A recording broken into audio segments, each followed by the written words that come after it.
Hey there, friends. It's Megan. I wanted to share with you some of our Resurrection Egg story. I know we got to start it, but we haven't finished it. And if you're like me, you're like, but hey, I want to know the rest. I know the ending of the story and I know what happens, but tell me the rest. I want to see it. So, what we're going to do is we're going to start with the first one, and we're just going to go over those really quick.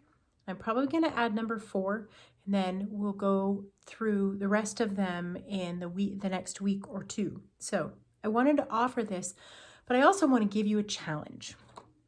I know some of you probably are going a little stir crazy like me. Maybe you want to go look something up or learn something new, try something, whatever, anything, give it a shot. I want to tell you that every piece of the Easter story is in the Gospel of Mark. That's the only gospel where every single part of our Easter story is found, because Matthew and Luke take their stories from the Gospel of Mark, as well as a few other sources, but the Gospel of Mark has everything. So, on your sheet that you're going to have, I'm hopefully going to be able to email that out to you since all of them are at church.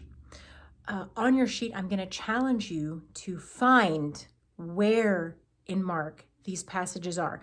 Some of them further down don't have the Mark passage, so we'll get to those. But anyway, tonight we're going to do 1 through 4. So first of all, we have our number 1, Hosanna. And we remember from our sheet that Hosanna means the one who saves us. So we have our palm branch, Hosanna, and we remember that Jesus came into Jerusalem to triumphant cries and celebrations and shouts. Now, number 2, we get a little bit darker here.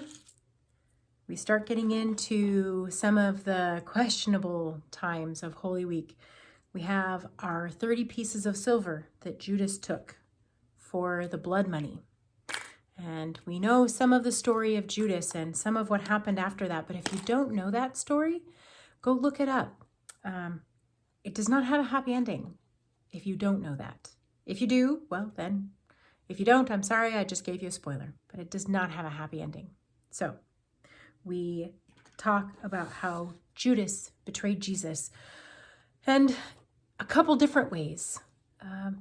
He took the money, for one thing, but he needed something more. I don't know. Have you ever found yourself needing something more? And come on, I need you to be something you're not. I'm wondering if that's what Judas thought. Be something more, Jesus. Do something more instead of what you're doing. So we get our 30 pieces of silver. Again, that both of those, the palm branch and the 30 pieces of silver, are all in Mark. But we also have some Matthew passages. So again, I'll try to email those out to you, but take a look at those. Take a look at the part of the story. And then we get to number 3. We talked about this Maundy Thursday. This is something that is near and dear to my heart. Let's see, where's number 3? Number 3 is our plastic wafer and cup. Taylor's got these mixed up. She accidentally put them in the wrong ones. So I pulled out number 3 and it was not number 3. It was very strange. Anyway, so our cup and wafer, the Last Supper. I could share stories with you of why communion is so important to me, what it means to me. I could share stories of watching people's eyes opened, understanding what communion can be for them. I would love to share them. This video is not that. But I wanted to show you cup and wafer for Last Supper, where Jesus promised that regardless of what would happen, we would have a remembrance of Jesus, a thing, a time, a space, a sacred space to remember Jesus and the forgiveness that he offers freely. No strings attached, no questions asked. Forgiveness offered freely. And then we're into new territory, the Garden of Gethsemane, where Jesus prays, and we hear his outcries to God, wanting to be spared from this, wanting to know why does this have to be? But remembering that God is the one who knows what's happening, and maybe a glimpse of that Jesus doesn't have the full knowledge. Sometimes that's hard for me to reconcile. I don't know. That's one of those questions that I want to ask. Why? Why doesn't Jesus have all the answers? But he obeys, and he listens, and he does what God asks him to do. So we have the praying hands. Jesus prays, asks God to understand, for knowledge. And then we have in Taylor's, I'm using Taylor's because she's got hers here. We have a flower for the Garden of the Gethsemane, where Jesus prayed and stayed and asked his disciples to keep watch. You can find those stories in both the Gospel of Mark and the Gospel of Matthew.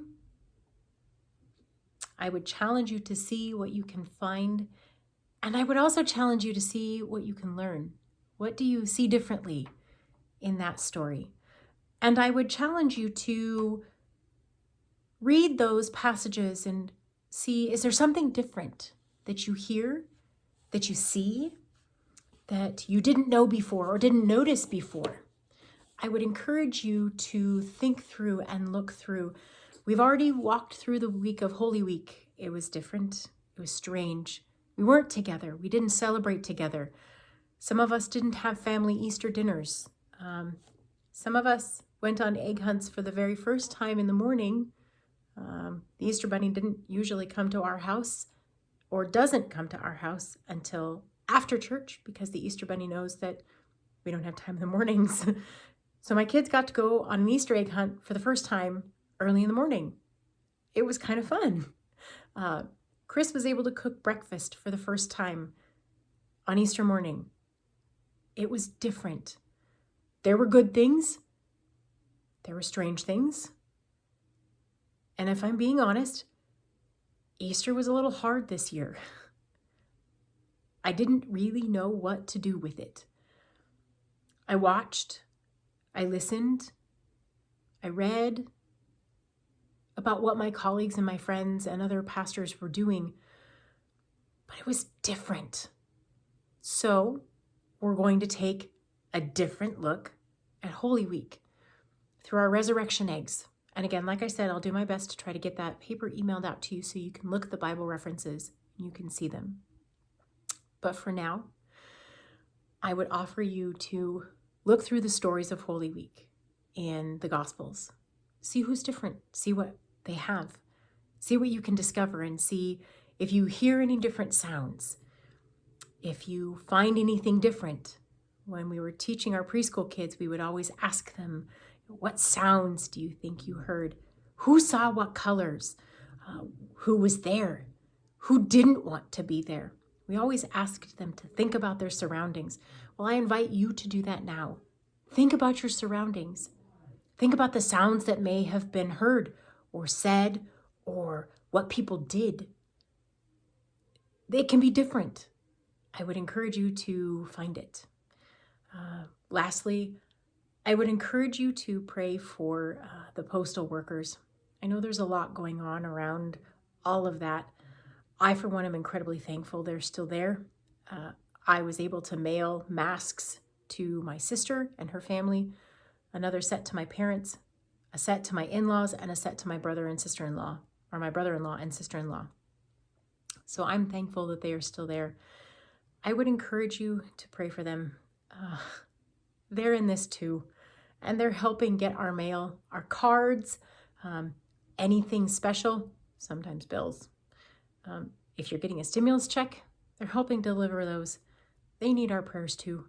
I would encourage that you pray for them, pray for their safety, pray for their families who probably live with a little bit of fear as well. Who knows where things are coming from? So I would ask you to pray for them. Go find your stories. Find a different way of learning or discovering the Easter story. And Let me know what you find out. I'm here. I'm listening. I'd love to know what you find. Thanks. Have a good night.